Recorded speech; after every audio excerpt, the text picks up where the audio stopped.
If you find this video informative, please hit the like button and please subscribe to my channel for more videos like this. Now in this video I'm going to talk about the blood supply of the nose. The blood supply of the nose is primarily divided into two parts. The first is the lateral wall and the second is the septum. Now the blood supply of the septum. Let me first draw a simple diagram of the septum. This is the anterior wall of the septum. This is the roof. This is sphenoid sinus. And this is the frontal sinus. These are the air cells of the sinuses. Now this is the floor of the septum formed by the soft and hard palate.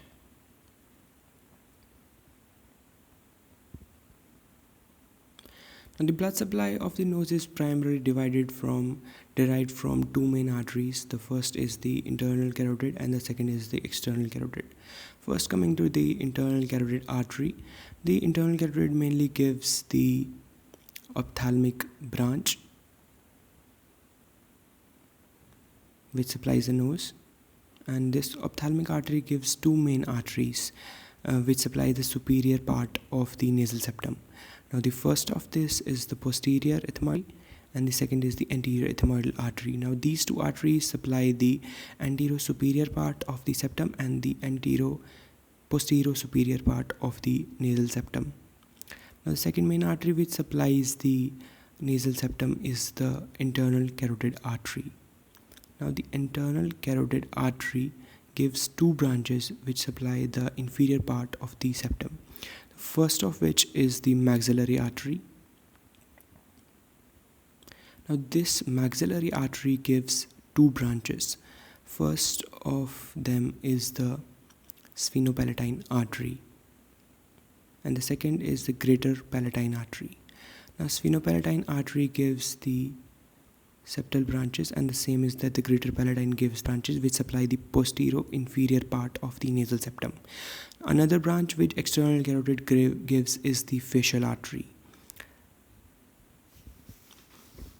Now this facial artery gives the superior labial artery which divides it into septal branches which supply the anterior inferior part of the nasal septum. Now another important mention here is the famous Little's area, which is formed by the anastamose of the anterior ethmoidal artery, the septal branches of the superior labial artery, the greater palatine and the sphenopalatine artery. Remember, the posterior ethmoidal artery does not participate in this anastamose, and this is the commonest site for the epistaxis.